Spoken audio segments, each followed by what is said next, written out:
दोस्तों आतंकी अंधाधुंध फायरिंग कर रहे थे। चारों तरफ गोलियों की तड़तड़ाहट गूंज रही थी और इस गोलियों की तड़तड़ाहट के बीच लोगों की चीख पुकार भी मची हुई थी। गोली लगते जा रहे थे, लोग गिरते जा रहे थे, खून ही खून चारों तरफ बिखरा पड़ा था। किसी को कोई सुध नजर नहीं आ रही थी, कहाँ जाए किधर जाए। जिसको जहां जगह मिलती थी उधर ही भाग रहे थे, लेकिन फिर भी गोली उनका पीछा नहीं छोड़ रही थी। लेकिन इसी बीच एक देवदूत बनकर एक इंसान आता है और निहत्थे आतंकवादी से जो कि गोलियां बरसा रहे थे उनसे भिड़ जाता है। और सिर्फ भीड़ ही नहीं जाता बल्कि उसकी बंदूक भी छीन लेता है। दोस्तों उसके बाद जो होता है दोस्तों बड़ा ही विचित्र, बड़ा ही सनसनीखेज होता है। आइए दोस्तों पूरी कहानी को जानते हैं विस्तार से। दोस्तों कहानी शुरू करने से पहले आपको बहुत बहुत शुक्रिया, दिल से धन्यवाद। आप लोग हमारी काफ़ी मदद करते हैं, वीडियो को लाइक करते हैं, चैनल को सब्सक्राइब भी करते हैं। दोस्तों अपना प्यार आशीर्वाद ऐसे ही बनाए रखिएगा। हम आपके दोस्त, आपके भाई हैं। दोस्तों ये सच्ची घटना की शुरुआत ऑस्ट्रेलिया की बांडी बीच पे हुई थी। बांडी बीच पर यहूदी धर्म मानने वाले अपना एक फेस्टिवल मना रहे थे जिसे कहा जाता है अनहुक्का फेस्टिवल। और ये 14 दिसंबर से शुरू होता है और 8 दिन और 8 रातें चलती है। यह यहूदी धर्म को मानने वाला एक त्यौहार है जिसे यहूदी धर्म मानने वाले लोग अपने परिवार और अपने समुदाय के साथ मिलकर मनाते हैं। बताते हैं ये लगभग 2200 साल पुरानी परंपरा है। ये 8 दिन और 8 रात लगातार चलता है और इसमें हर दिन नए दीप जलाए जाते हैं और ये 14 दिसंबर से शुरू होता है। दोस्तों ये त्यौहार चल रही थी, लोग धूमधाम से मना रहे थे, खूब पार्टी पुर्टी चल रही थी। तभी एकाएक जैसे किसी ने इस पर नजर लगा दिया हो और इस धूम धड़ाके के बीच, हंसी खुशी के बीच चीख गूंजना शुरू हो जाता है। कारण 2 आतंकवादी जो कि बाप बेटे थे, दोनों बाप बेटे आतंकवादी थे, दोनों अपनी गन लेके आते हैं और लोगों पर बिना कोई चेतावनी दिए, बिना कुछ कहे अंधाधुंध फायरिंग शुरू कर देते हैं। दोस्तों गोलियां तड़तड़ निकल रही थी बंदूक से और लोग धड़ाधड़ गिर रहे थे। चारों तरफ चीख मुकार मची हुई थी। जिसको जिधर नजर आता है रास्ता उधर भाग जाता है। लेकिन दोनों बाप बेटे आतंकी भागने का मौका किसी को नहीं दे रहे थे। चारों तरफ अफरा तफरी मची हुई थी, चारों तरफ खून ही खून फैला हुआ था। दोस्तों वो मंजर देखकर किसी का भी कलेजा कांप जाए, लेकिन नहीं दोस्तों। ऐसे में एक शख्स आता है जो कि अपने चचेरे भाई के साथ चाय पीने गया था। उस शख्स का नाम था अहमद अल अहमद और उसका चचेरा भाई का नाम था जोजाय अल कंज। दोनों शायद कॉफी पीने गए हुए थे और एक कार के पीछे छिपे हुए थे। दोस्तों ये गोलीबारी को देखकर अहमद अल अहमद का दिल पसीज जाता है और अपने भाई जोजाय को बोलता है कि मैं इस आतंकी की बंदूक छीन लूंगा, इसे और कत्लेआम नहीं मचाने दूंगा। दोस्तों ये बातें सुनकर उसका भाई जोजाय डर से थर-थर कांपने लगता है। बोलता है भैया आपको तो बंदूक चलाने भी नहीं आती, फिर आप आतंकी की बंदूक छीनकर करोगे क्या? अहमद अल अहमद बोलता है चाहे जो कुछ भी हो, लेकिन मैं कत्लेआम नहीं होने दूंगा। मैं इस कत्लेआम को रोकूंगा और इसकी बंदूक में छीनूंगा। अगर मुझे कुछ हो जाता है, अगर मुझे गोली लग जाती है, अगर मैं मर जाता हूं तो घर जाकर आप बता देना कि अल अहमद लोगों की जान बचाते हुए शहीद हो गया, मारा गया। दोस्तों ये बात सुनकर जोजाय थर-थर कांपने लगता है, उसे रोकने की कोशिश करता है, लेकिन अल अहमद नहीं रुकता है। अब वो मौका की तलाश में रखने लगा कि आतंकवादी थोड़ा सा भी असावधान हो या उनकी नजरें इधर उधर हो कि वो कब उस पर हमला करें। और ठीक ऐसा ही होता है। गोलियों के अंधाधुंध फायरिंग के बीच आतंकी साजिद अकरम अपना पोजीशन चेंज करता है, दूसरी तरफ गोलाबारी के लिए तैयार होता है। इधर पीछे से अल अहमद उस पर झपट्टा मारकर दौड़ कर जाता है और झपट्टा मारकर उसे गिरा देता है, यानी कि यूं कहिए उठा के पटक देता है। दोस्तों ये अप्रत्याशित हमला देखकर आतंकी साजिद अकरम गड़बड़ा जाता है। कुछ सोच पाता, कुछ समझ पाता, इससे पहले ही अल अहमद उसकी बंदूक पकड़ता है और जोरदार झटका देता है। अब बंदूक आतंकी के हाथ से निकल जाता है और अल अहमद उस बंदूक को लेकर आतंकी के ऊपर तान देता है।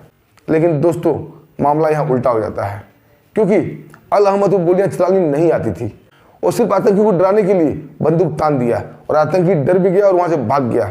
लेकिन एन वक्त पर उसका बेटा नबीद अकरम, जो कि वो भी आतंकी था और एक ट्रेंड आतंकी था, अपने पिता को भागते देख, उनकी बंदूकें छीनती हुई देख वो भी डर जाता है कि अगर फायरिंग शुरू हो गई तो मैं भी मारा जाऊंगा।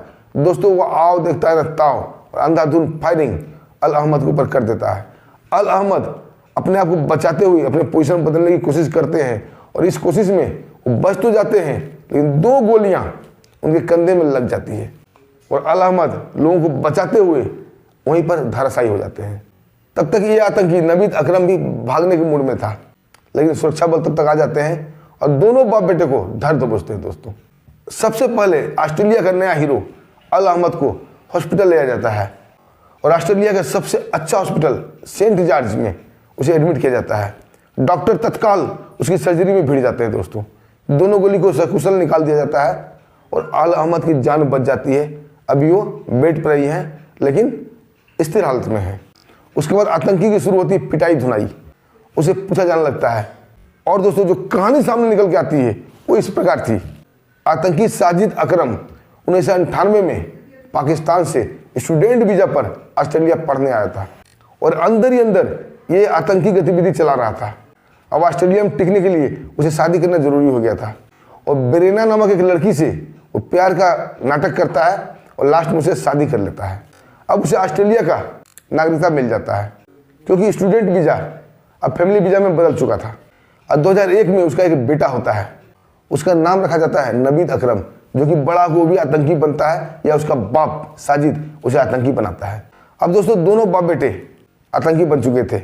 साजिद अपने बेटे को बचपन से ही आतंकी शिक्षा देना शुरू कर दिया था और जवान होते होते दोनों एकदम बिल्कुल खानदानी आतंकवादी बन चुके थे। और ये पाकिस्तानी तो थे ही, और पाकिस्तानी तो पता ही है हर पाकिस्तानी आतंकी है। दोस्तों आतंक संस्था से इन्हें तगड़ी फंडिंग होती है और दोनों बाप बेटे धीरे धीरे अपना गन लेते हैं। और ऑस्ट्रेलिया में गन लेना पर ज़्यादा मनाही, ज़्यादा पाबंदी नहीं है।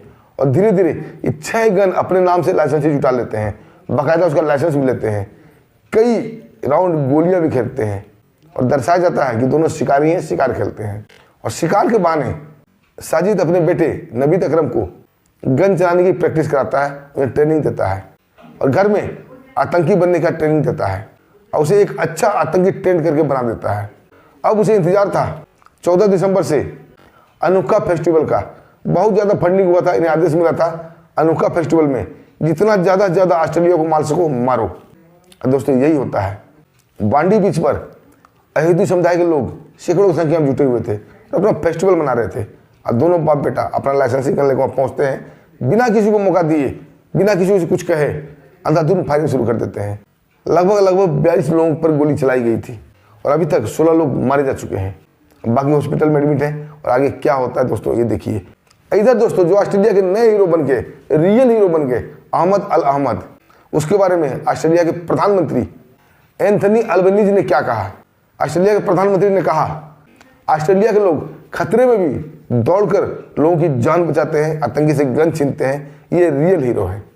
न्यू साउथ वेल्स के प्रीमियर किल्स ने कहा ऑस्ट्रेलिया के लोग मुश्किल दौर में, दुख के दौर में भी हीरो हैं, बहादुर हैं, जो अजनबियों के लिए अपनी जान को जोखिम में डालते हैं। दोस्तों ये बात सुबह होते होते पूरे ऑस्ट्रेलिया में फैल चुका था और ऑस्ट्रेलिया के लोग उस रियल हीरो की एक झलक पाने को बेताब हो जाते हैं। गूगल पर सर्च होने लगता है कि अहमद अल अहमद कौन है। जब उसके बारे में खोजबीन होती है दोस्तों, उसकी भी एक कहानी निकल के सामने आती है। वो कहानी इस प्रकार था। अहमद अल अहमद सीरिया के गृह युद्ध से 2006 में भागकर ऑस्ट्रेलिया आया था और ऑस्ट्रेलिया में बस गया था। बड़ा मेहनती लड़का था और यहीं काम धाम करने लगा था और ऑस्ट्रेलिया का ही होकर रह गया था। अब ऑस्ट्रेलिया के लोग उसके लिए फंडिंग करना शुरू करते हैं। दोस्तों कई संस्था अहमद अल अहमद के लिए फंड जुटाना शुरू करती है और रात भर में ही लगभग 3.5 करोड़ रुपया जमा हो जाता है और अब तक पता नहीं कितने करोड़ हो चुके होंगे। जब उनकी माता ने सुना कि उनका बेटा बहादुरी भरे अंजाम को करते हुए गोलियां खा गया है और लोगों की जान बचाई है, उनकी माता की आंखों से आंसू बाहर निकले और बोलती है मेरा बेटा शुरू से ही बहादुर था, उसके दिल में बहुत दया थी। उनके पिता भी गर्व से बोलते हैं कि मुझे अपने बेटे पर गर्व है कि मैंने ऐसे बेटे को जाना है जो संकट में भी अपनी जान की परवाह किए बिना लोगों की जान बचाता है। दोस्तों ऑस्ट्रेलिया के बड़े बड़े नेता से लेके बड़े बड़े मंत्री से लेके प्रधानमंत्री तक, राष्ट्रपति तक, सब ने उनकी तारीफ की और बहुत ज़्यादा फंडिंग उनके लिए हो रही है। दोस्तों आज तक हमने कई हीरो कहानी आपको सुनाई है एसपी डीएसपी की, लेकिन आज जो कहानी है दोस्तों ये एक्चुअली रियल हीरो कहानी है। दोस्तों आपको क्या करना है इस कहानी पर और इस रियल हीरो पर अपना कमेंट जरूर कीजिएगा। दोस्तों हमें आगे दीजिए, फिर मिलते हैं एक शानदार सच्ची कहानी के साथ। तब तक के लिए नमस्कार, जय हिंद, जय भारत।